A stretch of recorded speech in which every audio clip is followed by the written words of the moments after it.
Bom dia, boa tarde, boa noite, pessoal. Aqui a gente vai estar gravando num bom dia mesmo. Vocês podem ver que o Arthur, que vai falar com a gente sobre música, está em Fortaleza num sol maravilhoso, tá? Então, olha, vamos lá, vamos conversar com o Arthur, que vai ser 10 hoje, né? Arthur, se apresenta pra gente um pouco.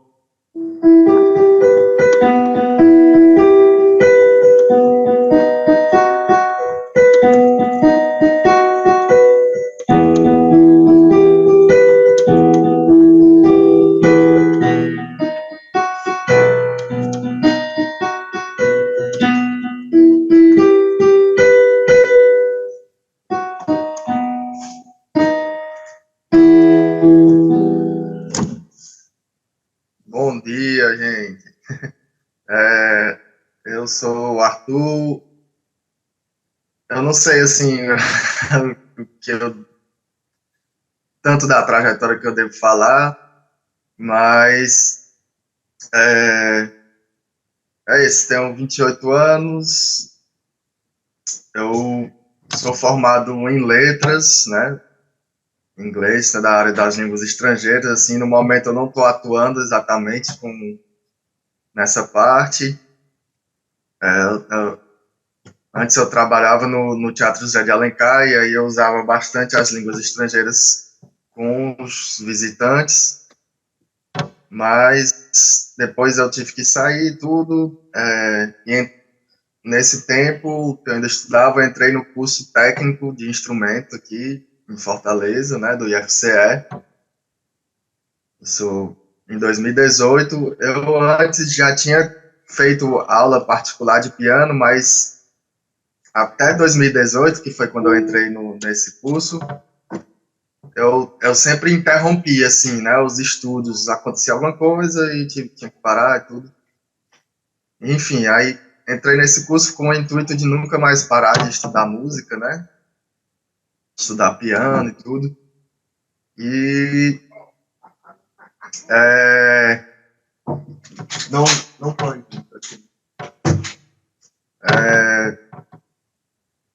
Até que eu terminei o curso de letras, ainda estava no curso de FCE, e eu sempre pensava no curso da UES, né, porque lá na UES eles têm um bacharelado em piano, né?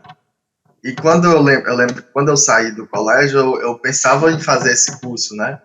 Mas, enfim, a vida foi seguindo por outros caminhos e a ideia de fazer esse curso permaneceu ainda, assim, na mente, né?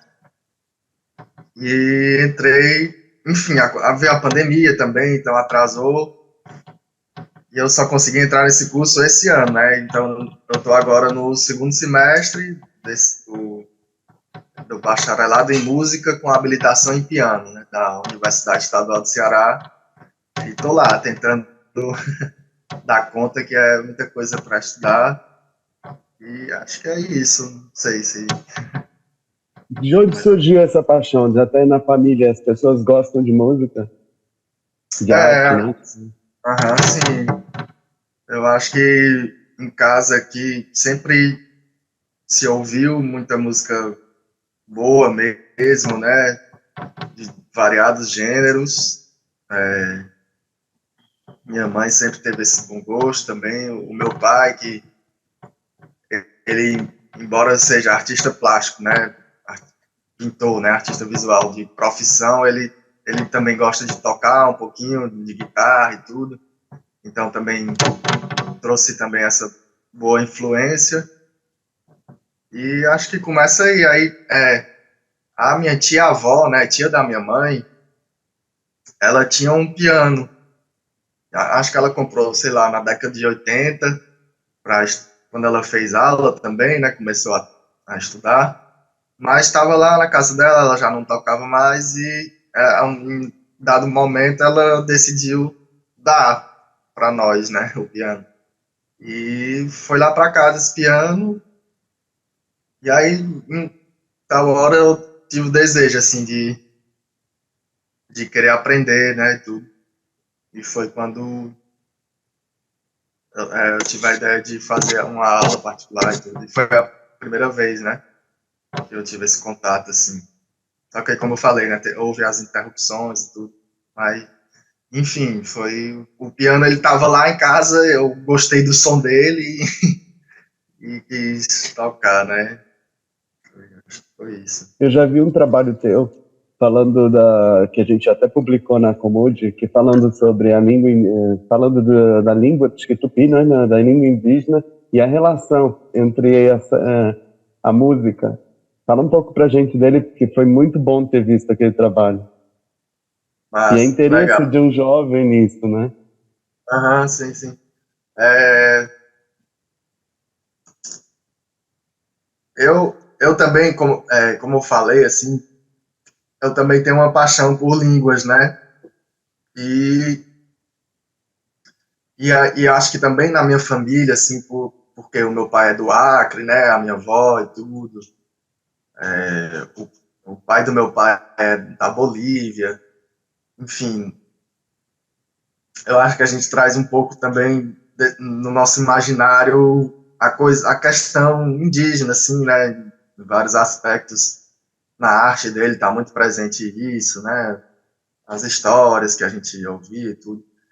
Então, acho que isso tá presente em mim também, né? Então, eu fiquei meio curioso também de entender a questão linguística do Brasil, né?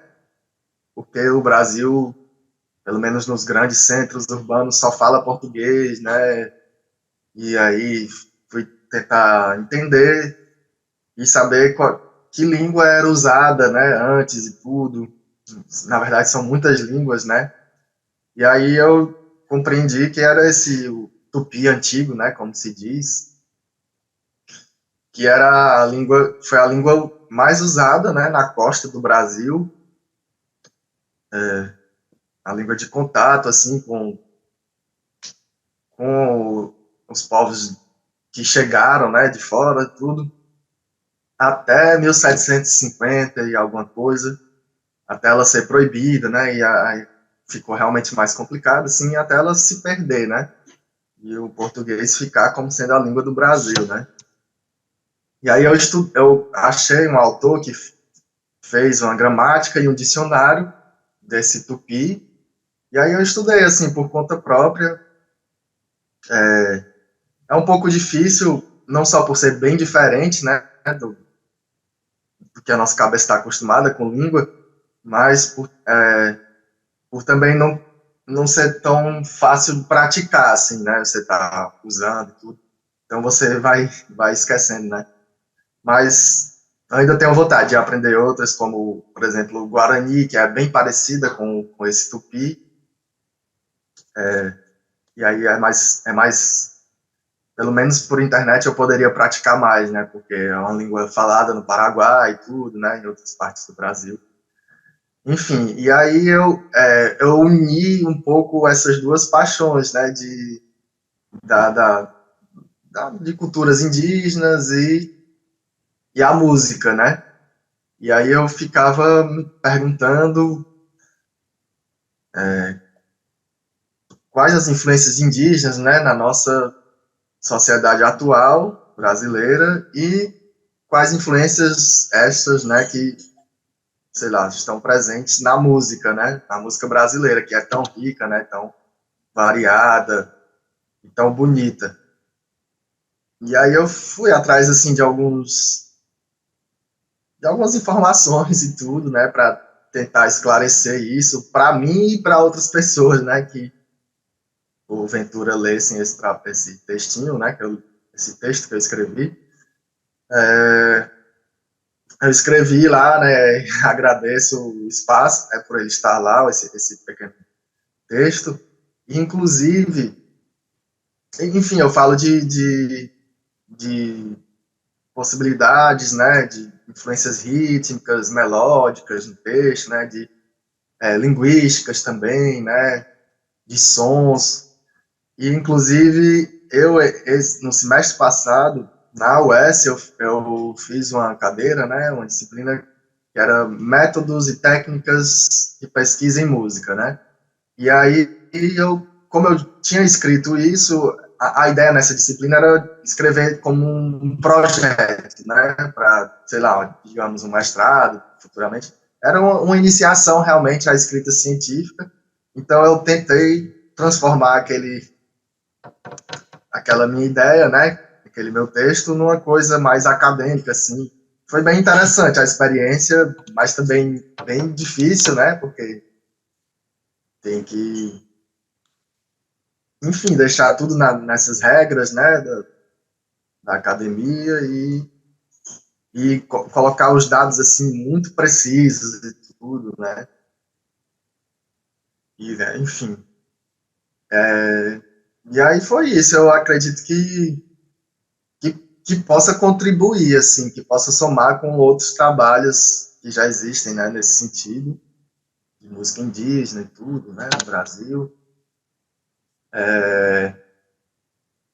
E é isso, acho que é por aí. Eu gostaria muito que pudesse ser transformado numa coisa assim,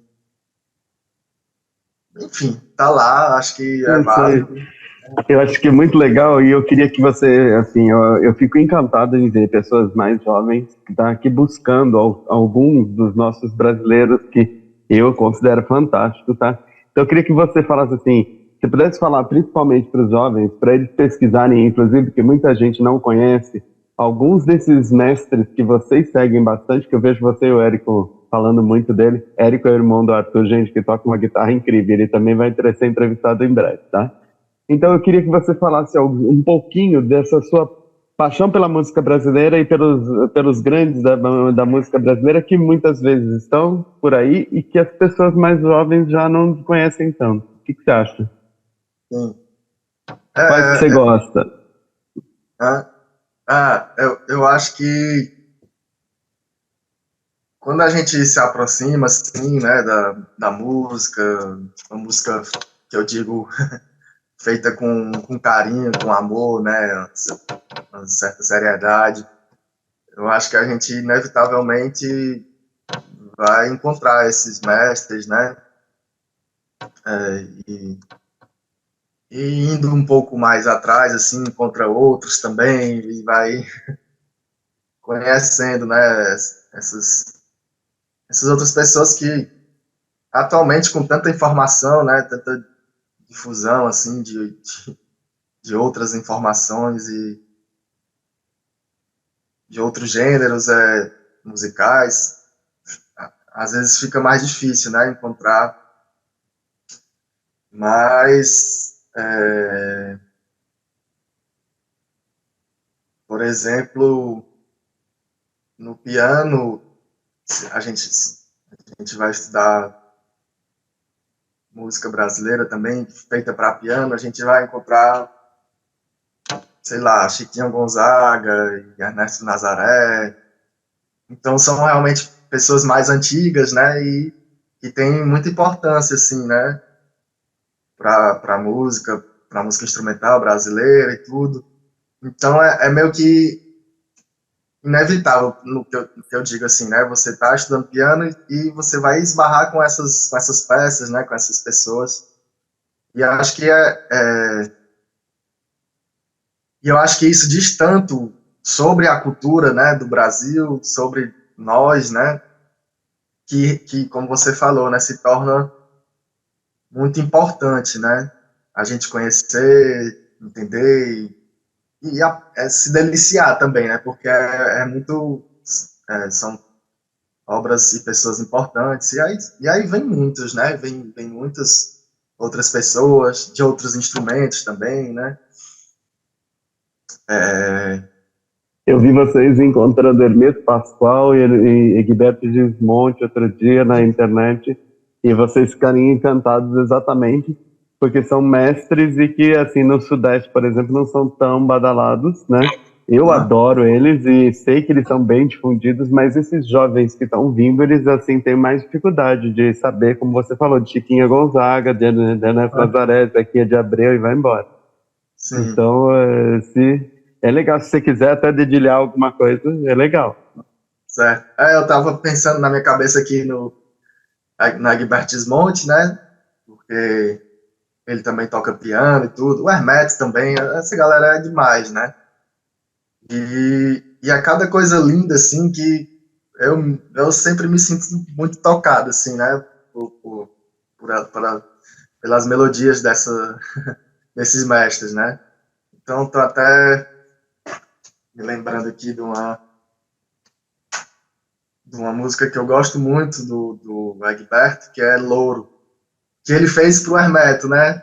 Que eu acho que é inclusive no vídeo, né, que eu toco lá com o Érico. Deixa eu ver aqui, sim.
É bonito, É né? lindo.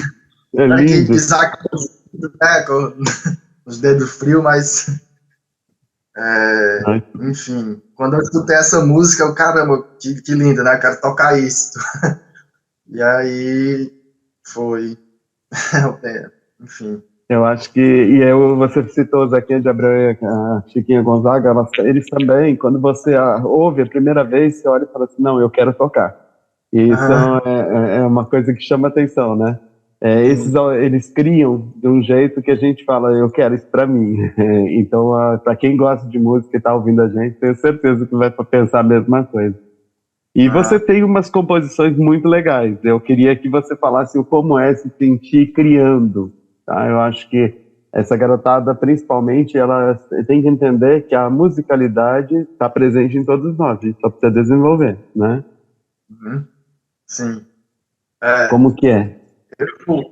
sim, eu, na verdade, eu, quando eu fiz, assim, as primeiras aulas de piano, logo no começo, eu lembro que eu compus, assim, algumas músicas sem nem entender direito, assim, que eu estava fazendo.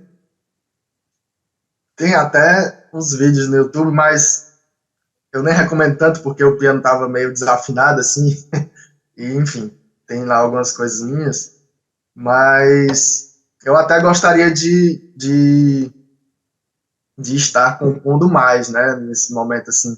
Só que, enfim, é tanta coisa para estudar também. E aí, a maioria dessas antigas, assim, eu nem lembro, né, nem, mas é isso. Quando foi ano passado, no, mais ou menos em outubro do ano passado, eu passei por um momento meio difícil, assim, e aí eu conversando com uma pessoa, ela aconselhou, né, faz uma música, tipo, bota isso pra fora através de música, né, transforma em arte. Aí eu, caramba, pode crer, e eu tava, assim, sem querer fazer nada. Aí eu, meu irmão, pode, tá bom, eu vou ouvir o conselho dela, né, e aí eu sentei aqui no piano e tentei fazer, assim, né, botar pra fora, através de música, e eu fiz uma musiquinha, assim, curtinha, simplesinha, mas acho que com um sentimento verdadeiro, assim. E é isso. Eu conheço essa música e logo, logo a gente vai colocar para o pessoal conhecer. Mas acho que é muito legal esse sentimento. Você falou tudo que a gente queria que esses jovens ouvissem. Pô, a música traduz sentimento. Então, às vezes, quando você está triste, ou quando, assim, ou quando você está com raiva de alguma coisa, é quando vem aquela força da composição. E, assim, a dica da pessoa que estava do teu lado é muito precisa, porque realmente saem coisas bem legais. Eu acho que quase todos os compositores iriam concordar comigo. Pois é. E aí tá gravado também, né? Falta esse registro mais formal, né? Mas também tem um vídeo dela no YouTube, né? Mais recente.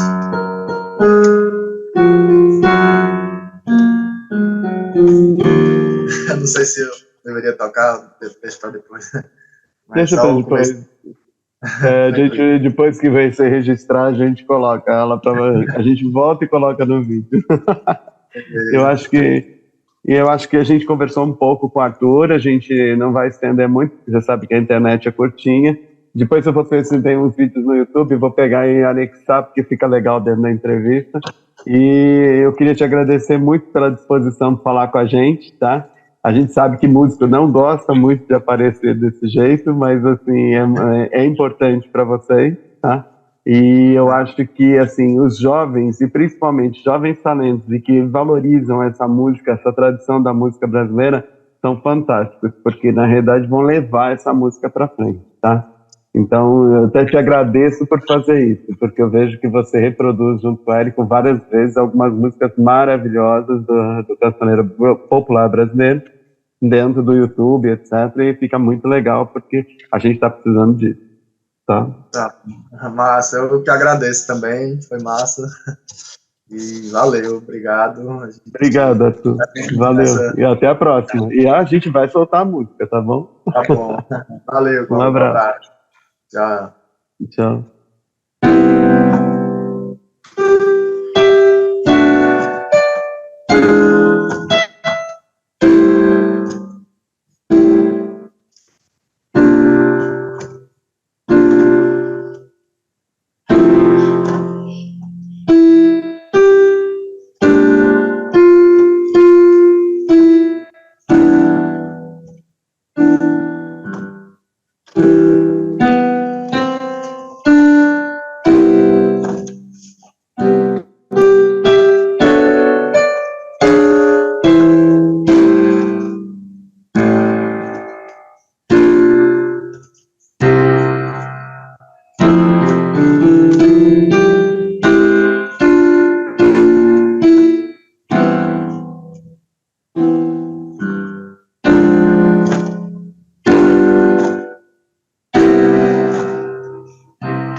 Eu acho que a gente vai até colocar uma frase final aqui, porque muita gente pensa que é assim, a música brasileira e não dá tanto valor. Assim, quem estuda piano, quem estuda música e vê uma obra de Chico, de Gil, de Caetano, de Egberto Gismonti, de Hermeto Pascoal, não tem noção o quanto, Rita Lee, não tem noção o quanto elas são difíceis de tocar e quanto elas têm propriedade de música. Então a gente só queria registrar isso, porque eu acho muito legal a gente colocar isso aqui para que a gente valorize toda a MPB brasileira.